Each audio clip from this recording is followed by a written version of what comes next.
بادشاہ اور ملکہ بہت دنوں بعد دوسرے ملکوں کی سیر کر کے واپس اپنے محل آئے تھے، اس لیے ان کے آنے سے پورے محل میں خوشی کی لہر دوڑ گئی۔ تینوں شہزادے سلطان ارسلان رضوان اور ان کی چھوٹی بہن شہزادی سلطانہ سب بھی بہت خوش تھے۔ وہ چاروں بھائی بہن بادشاہ اور ملکہ کے ساتھ نہ جا سکے تھے کیونکہ اس سے ان کی تعلیم کا حرج ہوتا۔ بادشاہ اور ملکہ کے محل سے چلے جانے سے وہ اداس ہو گئے تھے کیونکہ وہ انہیں بہت یاد آتے تھے۔ ان سے جدائی کے دن انہوں نے بڑی مشکل سے کاٹے تھے۔ بادشاہ اور ملکہ چہروں سے کچھ پریشان نظر آ رہے تھے۔ شہزادی سلطانہ تو چھوٹی تھی، اس لیے ان کی پریشانی کی طرف اس کا دھیان ہی نہیں گیا۔ وہ ان تحفوں کو دیکھ دیکھ کر خوش ہونے لگی جو بادشاہ اور ملکہ اس کے لیے دوسرے ملکوں سے لائے تھے، مگر تینوں شہزادے چونکہ بڑے تھے اس لیے انہوں نے بادشاہ اور ملکہ کی پریشانی بھانپ لی تھی۔ انہیں اس بات پر بہت حیرانی تھی کہ دونوں نے اپنی ایک ایک آنکھ بند کر رکھی تھی اور ایک ہی آنکھ سے ادھر ادھر دیکھ رہے تھے۔ ان کی پریشانی اور ایک بند آنکھ دیکھ کر بڑے شہزادے سلطان نے پوچھا، ابا حضور، طبیعت تو کہیں ناساز نہیں؟ آپ کچھ پریشان نظر آتے ہیں۔ آپ نے اور امی حضور نے اپنی ایک ایک آنکھ بند کر رکھی ہے، کوئی تنکا وغیرہ تو نہیں پڑ گیا؟ حکم ہو تو ہم نکال دیں۔ بادشاہ نے دوسری آنکھ بھی کھولتے ہوئے اداسی سے جواب دیا، شہزادے، ہم کچھ نہیں، بہت پریشان ہیں۔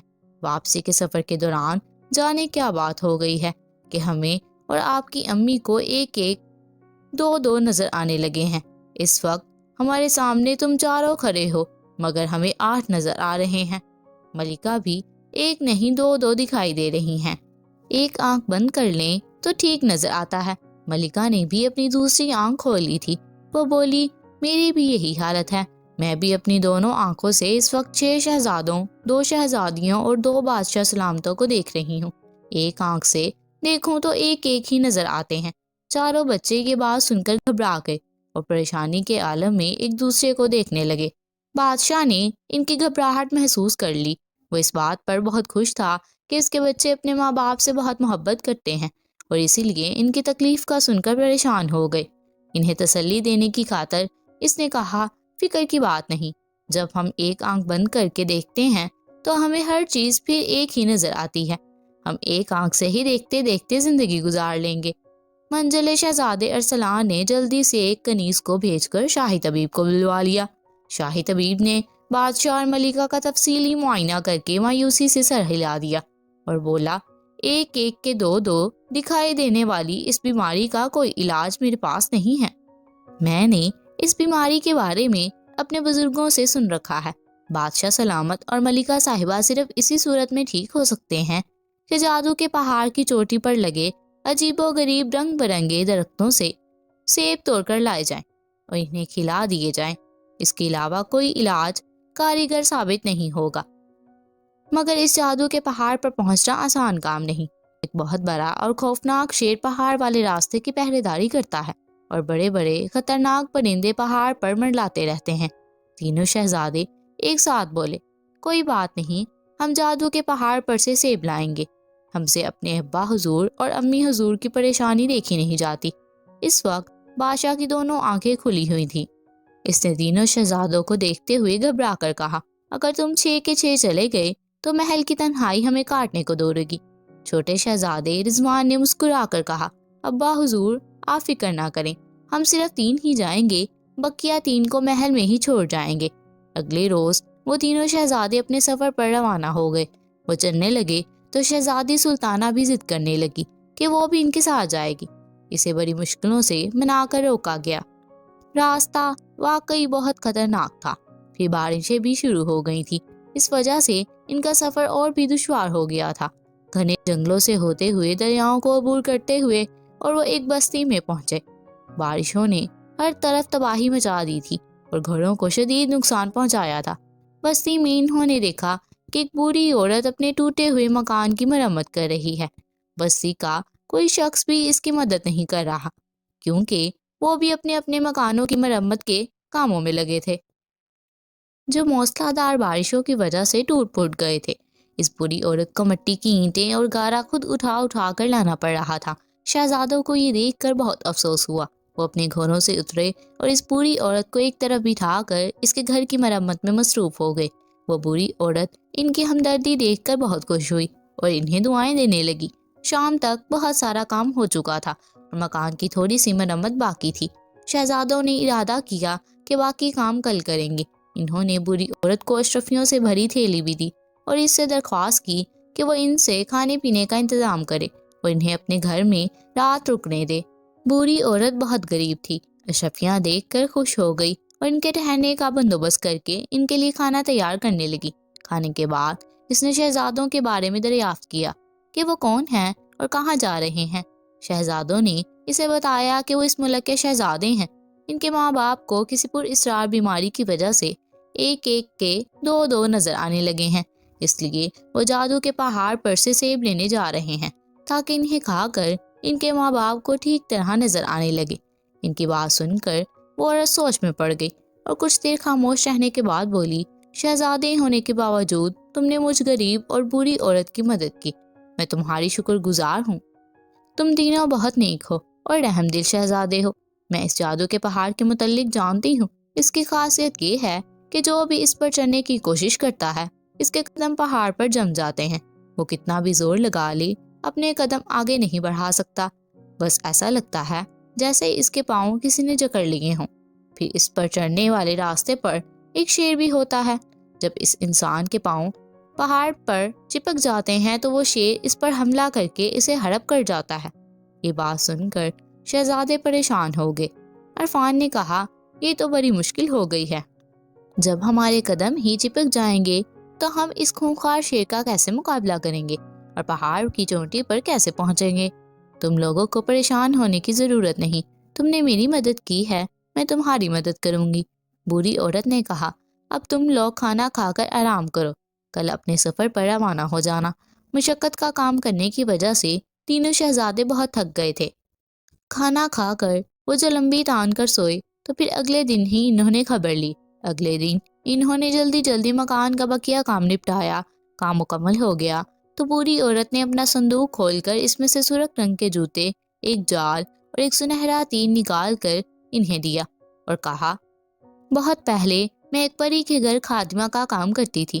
وہ بہت اچھی پری تھی اور میرا بہت خیال رکھتی تھی۔ جب اس کا دل جادو کی مختلف چیزوں سے بھر جاتا تھا تو انہیں وہ پھینکتی نہیں تھی بلکہ مجھے دے دیتی تھی۔ صندوق میں موجود یہ چیزیں اسی کی ہیں جو اس نے مجھے دی ہیں۔ جب تم لوگ پہاڑ کے نزدیک پہنچو گے تو تمہیں اس کے پاس ایک شیر ملے گا۔ وہ پہاڑ پر چڑھنے والے راستے کا نگران ہے اور بہت خونخوار ہے۔ جب وہ تم پر حملہ کرنے کے لیے جھپٹے تو تم اس پر یہ جادو کا جال پھینک دینا۔ یہ جال اس کو اپنی لپیٹ میں لے لے گا۔ تم وہاں آسمان پر بہت بڑے بڑے اور خوفناک پرندے بھی دیکھو گے۔ یہ پرندے اسی پہاڑ پر منڈلاتے رہتے ہیں اور ان کا رنگ برنگی درختوں کے سیب ان کی غذا ہے۔ یہ کسی کو ان کے پاس بھٹکنے بھی نہیں دیتے۔ تم اس جادو کے تیر کو ان کی جانب پھینک دینا۔ یہ بجلی کی سی تیزی کے ساتھ ان سب کا ایک ایک کر کے خاتمہ کر کے دوبارہ تمہارے پاس آ جائے گا۔ جب ان خوفناک پرندوں کا خاتمہ ہو جائے تو پھر تم میں سے کوئی بھی ایک جادو کے جوتے پہن کر پہاڑ پر چڑھ جائے۔ ان کے پہننے سے اس قدم پہاڑ پر نہیں چپکیں گے۔ پہاڑ کی چوٹی پر بہت سارے درخت لگے ہوئے ہیں، اس کے پتے رنگ برنگے ہوں گے۔ وہ سیب انہی پودوں میں لگتا ہے۔ مجھے امید نہیں کہ کوئی سیب تمہیں وہاں ملے کیونکہ وہ پرندے انہیں چٹ کر جاتے ہیں۔ بہرحال کوشش کر لینے میں کوئی حرج نہیں۔ بری عورت کی اس بات نے انہیں تھوڑا سا پریشان کر دیا تھا۔ پرندے ان سیبوں کا صفایا کر دیتے ہیں اور ہو سکتا ہے انہیں وہاں کوئی سیب نہ ملے۔ بہرحال انہوں نے تمام چیزیں لے کر اس بری عورت کا شکریہ ادا کیا اور دوبارہ اپنے سفر پر روانہ ہو گئے۔ ان کے گھوڑے آرام کرنے کی وجہ سے تازہ دم ہو گئے تھے، اس لیے جلدی سے اپنی منزل مقصود پر پہنچ گئے۔ جیسے ہی وہ پھر اسرار پہاڑ کے نزدیک پہنچے، ان کے کانوں میں شیر کی دہاڑنے کی آواز آئی۔ پھر انہوں نے دیکھا کہ ایک بہت بڑا شیر دوڑتا ہوا ان لوگوں کی جانب آ رہا ہے۔ شہزادہ ارسلان نے جلدی سے جادو کا جال نکالا اور شیر کی طرف اچھال دیا۔ جال اڑتا ہوا گیا اور شیر پر جا گرا اور اسے اپنی لپیٹ میں لے لیا۔ شیر بے بس ہو گیا اور تیز آواز میں دھاڑتے ہوئے جال سے نکلنے کی جدوجہد کرنے لگا۔ اسی وقت انہیں اپنے سروں کے اوپر پڑوں کے پھڑپڑانے کی آوازیں سنائی دی۔ انہوں نے اوپر دیکھا۔ کیا دیکھتے ہیں کہ بہت سارے دیو کامت پرندے خوفناک آوازوں میں چیختے ہوئے ان کے سروں پر منڈلا رہے ہیں اور ان پر جھپٹنے کی فکر میں ہیں۔ سب سے چھوٹے شہزادے رضوان نے جادو کا سنہرا تیر نکالا اور ان پرندوں کی جانب اچھال دیا۔ ایک بجلی سی کڑکی اور جادو کا تیر برق رفتاری سے آسمان پر اڑتے ہوئے پرندوں کی جانب لپکا اور پل کے پل میں ایک کے بعد ایک ان کا خاتمہ کر کے دوبارہ شہزادہ رضوان کے پاس آ گیا۔ راستہ صاف دیکھ کر بڑے شہزادے سلطان نے بوڑھی عورت کے دیے ہوئے جادو کے جوتے پہنے اور بھاگ کر پہاڑ پر چڑھ گیا۔ وہاں اس نے رنگ برنگے درخت دیکھے جو قطار در قطار نظر آ رہے تھے، مگر اسے بہت مایوسی ہوئی۔ ان پر سیب نہیں لگے ہوئے تھے۔ اسے بوڑھی عورت کی بات سچ لگی، ان پرندوں نے سارے سیب کھا لیے تھے۔ شہزادہ سلطان نے سوچا کہ ان کا یہاں آنا تو بے سود ہی رہا۔ نا امیدی کے عالم میں اس نے ہر درخت کا جائزہ لینا شروع کر دیا۔ بہت ڈھونڈنے کے بعد اسے ایک درخت میں ایک سیب نظر آ ہی گیا۔ وہ گھنے پتوں میں چھپا ہوا تھا، اس لیے پرندوں کو نظر نہ آ سکا تھا۔ شہزادہ سلطان نے اسی کو غنیمت جانا اور اسے توڑ کر اپنی جیب میں رکھ لیا اور بھاگ کر پہاڑ پر سے اتر کر اپنے بھائیوں کے پاس آ گیا۔